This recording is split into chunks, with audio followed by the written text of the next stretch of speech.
The magician will now attempt to make his body pass through a solid object. In this case, this giant wall made of 2 heavy-duty shipping containers. Sometimes magicians walk through brick walls, landmarks, or even the 8th great wonder of the world. But we're not in China. So in the warehouse, these 5,000-pound steel containers will be just as great. The goal will be to walk through the solid steel wall by magic. The magician climbs up onto a raised platform to get a better look at the containers. They're not made of mortar and stone like the wall in China, but steel is just as imposing.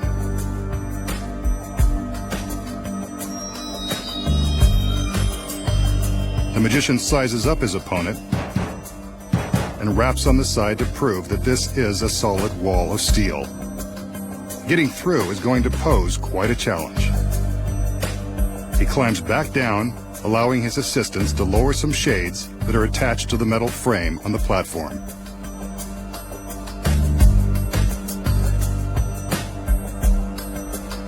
These white curtains will protect the secret of his trick from prying eyes.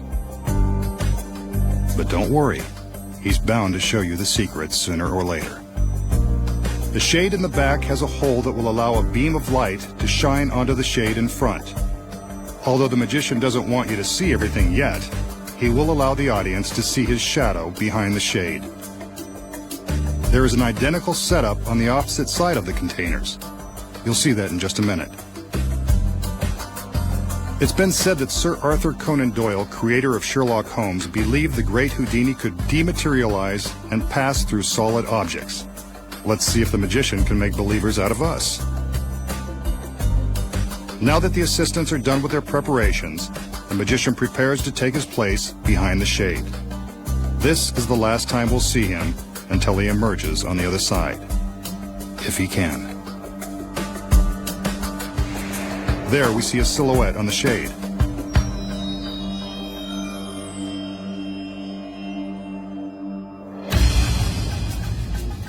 He concentrates and then pushes his hand into the side of the solid steel containers. Now his other hand and his entire body. Is it possible that he's mastered Houdini's secret of dematerialization? It appears as though he's gone. But the doubters in our audience would probably like a little more proof. So, there you go. No shades, no magician.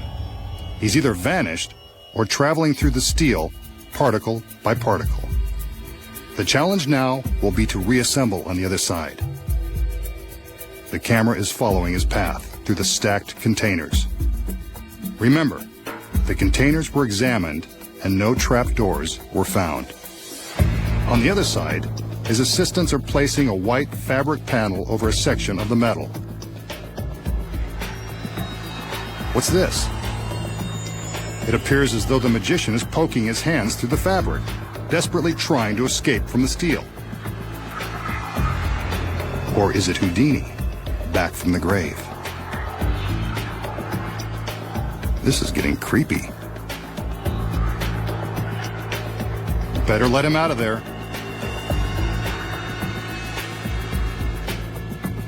The panel is removed, but there's no sign of the magician. Even creepier.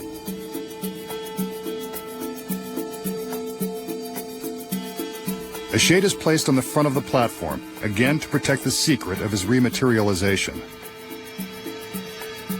Will he make it through the wall of steel? If he can't, somebody better have an industrial-sized can opener. Another sheet will complete the cube.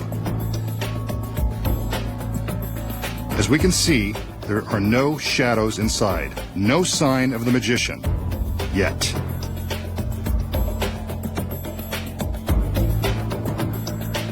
The assistants have finished their work and it's time for the magician to make his reappearance. Come on, Masked Man, Houdini did it, so can you. There he is, slowly passing through the solid steel. I'm Not sure about you, but I always knew he could do it.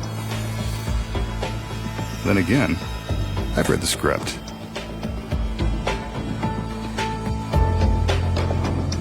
The shades are removed, and there's the magician, back from his trip through a great wall of steel. What's the shocking secret behind walking through the Great Wall? If you were fooled by the trick, you won't believe your eyes when you find out how it's done. When magic's biggest secrets finally revealed returns.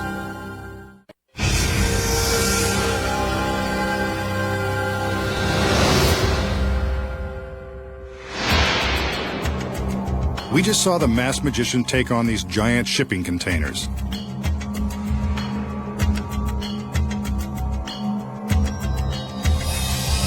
He passed right through the solid steel container on one side, traveled through this great wall, and out the other side.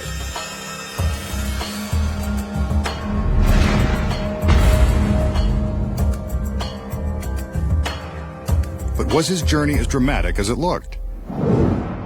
You know, there has to be an explanation. Here are the secrets. When the magician is showing us that the containers are real, he's not lying. They're genuine and solid steel. Therefore, he couldn't really pass through them as his shadow suggests. What you don't know is that a double is hidden beneath a trap door in the platform. As soon as the shade is in place, the double opens the trap and gets ready for his secret role. We see the magician climb the stairs. The beam of light is focused to shine brightly on the shade, but allows a narrow place for the double to hide. When the magician steps into the fabric cube, he takes the double's place and the double steps forward. The switch is seamless, and the shadow appears to be the magician's. Meanwhile, he's busy slipping through another trapdoor and down into the stairs he used to climb up onto the platform.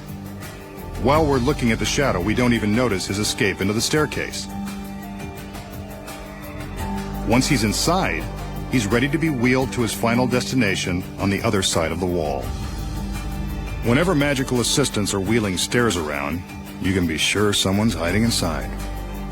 On the front of the shade, we see the shadow of the double appear to melt through the steel wall. From above, you can see the double's choreography as he mimes melting into the wall and then simply curls up into a ball where he won't be hit by the light. But from the front, it appears he's passing right through the steel. Next, he climbs back into his secret hiding place so that the cube is empty when the shades are removed. The audience believes the magician has melted into the steel wall, but his double is just hiding in the platform. Meanwhile, the staircase, with the magician hidden inside, has arrived on the other side of the wall. While he's making his way from the staircase into the platform, his assistants are distracting us with their own sleight of hand. Remember the cloth panel they held against the steel containers? When you look closely, you can see that only one of each assistant's arms is visible. That's because their other arms are hidden behind the panel, with their hands pushing on the fabric. The effect of the hands pushing on the fabric is so startling, the audience doesn't even stop to think it could be the assistant's hands and not the magician's. As soon as they get the signal that the magician is safely inside the platform, they remove the panel and attach the shades to the cube. When the shades are up, the magician climbs out of his hiding place and makes his way to a dark corner, carefully avoiding the beam of light. He holds up his arms and walks forward, creating the illusion that he is rematerializing, melting through this side of the steel containers. This is when some serious acting lessons would really pay off. Wall-to-wall magic. And now you know the secrets. Next week, the masked magician returns to